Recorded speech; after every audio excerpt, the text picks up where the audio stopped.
Students, Assalamu alaikum. Botany second year science, chapter number 1, homeostasis, page number 10, lecture number 5. Today the topic is excretion in plants.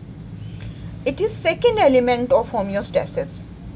Students, lecture को start करने से पहले ये बता दूं कि होम्योस्टेसिस का जो चैप्टर हमने स्टार्ट किया है उसके 3 एलिमेंट्स मैंने आपको बताए थे. तो होम्योस्टेसिस के 3 एलिमेंट्स हैं और नंबर 1 पे ऑस्मो रेगुलेशन है जो आपने डिटेल्ड स्टडी कर लिया है. तो आज हमने सेकंड एलिमेंट स्टडी करना है, excretion in plants. Excretion is the second element of homeostasis, यानी प्लांट अपने अंदर बैलेंस रखने के लिए एक्सक्रीशन का प्रोसेस करते हैं, उसको हमने आज डिटेल से स्टडी करना है. एक्सक्रीशन में be defined as removal of harmful substances from the body.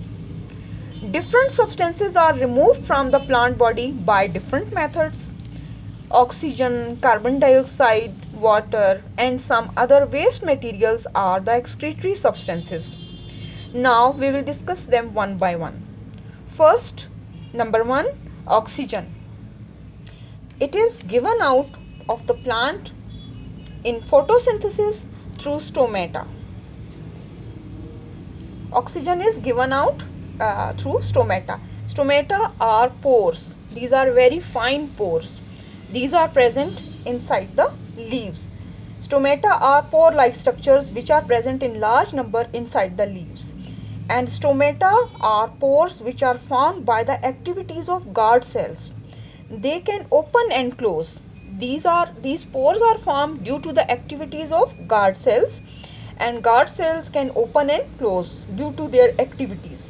In this way, oxygen is removed and it is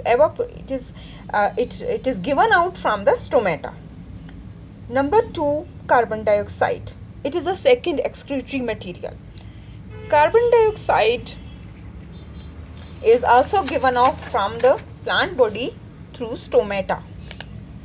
Again, stomata are responsible for the excretion of carbon dioxide.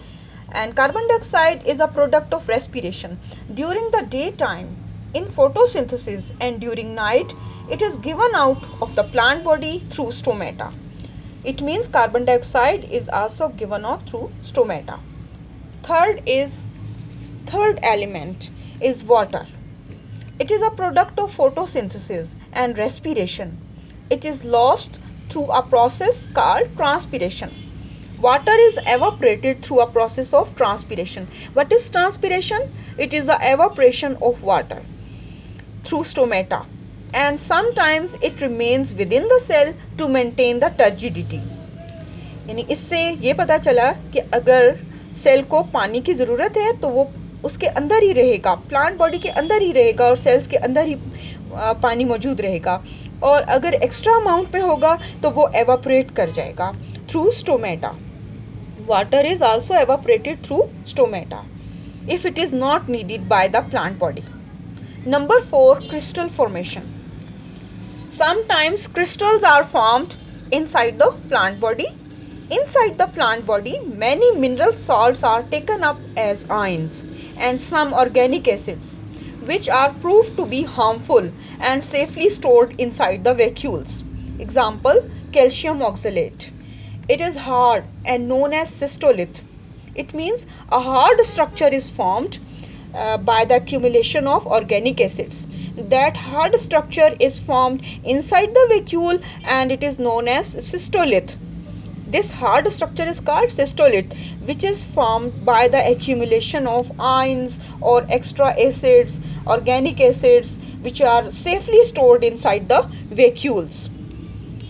And number 5, now we will discuss number 5, elimination of waste through the leaves. Sometimes harmful substances are eliminated through the surface of leaves or through the leaves. Organic and inorganic waste are stored inside the leaves, so the leaves fall off in autumn. Drop of the leaves takes place in autumn. In case of bluebell, it is a type of plant. The leaves fall off and their bulbs remain underground. कि bluebell एक plant है, उसके जो leaves हैं वो drop हो जाते हैं soil पे और क्योंकि उनमें ये हार्मफुल सब्सटेंसेस इकट्ठे हो जाते हैं, उनका कलर भी चेंज हो जाता है, बाज़ दफ़ा येलोइश हो जाता है, और उसके बाद वो पत्ते जो है वो ड्रॉप हो जाते हैं सॉइल पे, और इस तरह से जो हार्मफुल सब्सटेंसेस हैं वो प्लांट से रिमूव हो जाते हैं। लेकिन जो बल्ब है वो अंडरग्राउंड सेफ रहता है और दोबारा नेक्स्ट ईयर उसके ऊपर प्लांट के लीव्स की ग्रोथ हो जाती है। Plants get rid of accumulated waste when the leaves are dropped, so the leaves are also called excretophore. Leaves are also called excretophore, यानी ऐसे लीव्स जो कि अपने अंदर ऐसे सब्सटेंसेस को इकट्ठा करते हैं और उसके बाद ड्रॉप हो जाते हैं प्लांट से, उन लीव्स को एक्सक्रीटोफोर कहा जाता है। Sometimes the color of the leaves also changes. It is due to presence of heavy metals, not due to removal of chlorophyll. यानी पत्तों का जो कलर चेंज होता है at the end of the season, तो ये ख्याल किया जाता है कि शायद इनमें क्लोरोफिल की डेफिशिएंसी हो गई है, लेकिन एक्चुअली ऐसा नहीं होता। ये कलर चेंज जो होता है, ये हैवी मेटल्स इसके अंदर इकट्ठे हो चुके होते हैं, उनकी वजह से लीव्स का कलर चेंज हो जाता है और वो ड्रॉप हो जाते हैं प्लांट से। Now Number 6, storage of waste in wood. Some of the organic substances are stored in dead permanent tissues of heartwood. Plant के अंदर हार्टवुड होती है और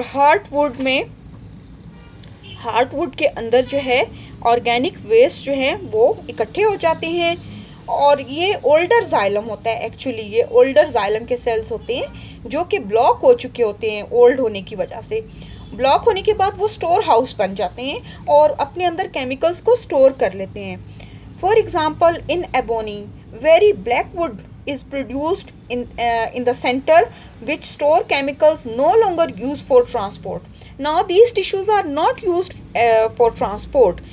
Actually xylem is responsible for the conduction of water, but these are dead cells, and dead cells form heartwood. Heartwood is present in the center of the plant body, and these are blocked and plugged with the help of waste material which is present in them, and it is no longer used for transportation. Now excretion of waste in the soil. Number 7, secretion of waste in the soil. Waste compounds may also be secreted out into the soil by roots. It means कि हर वक्त leaves जो हैं वो responsible नहीं होते excretion के लिए. Sometimes roots are also responsible for the excretion, and they excrete out some chemicals which are present in the soil. Waste compounds may also be secreted out into the soil by roots. Conifers के specially conifers जो है ना, जो evergreen trees हैं, उनके trees के जो compounds अपनी रूट्स के थ्रू एक्सक्रीट आउट करते हैं, वो इनको दूसरे प्लांट के अटैक से बचाते हैं. यानी इन कंपाउंड्स की प्रेजेंस में कंपीटिंग प्लांट्स इनके करीब ग्रो नहीं कर सकते.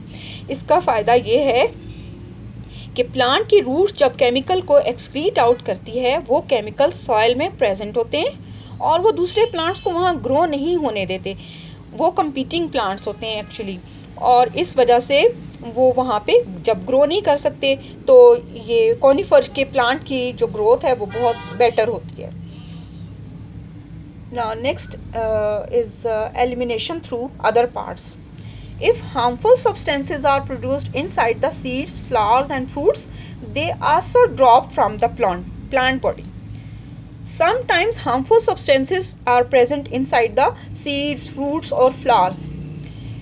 अगर harmful substances इनके अंदर इकट्ठे हो जाएं, seeds के, flowers के और fruits के, तो वो भी drop हो जाएंगे plant से. इस तरह eliminate हो जाएगा waste material from the plant body.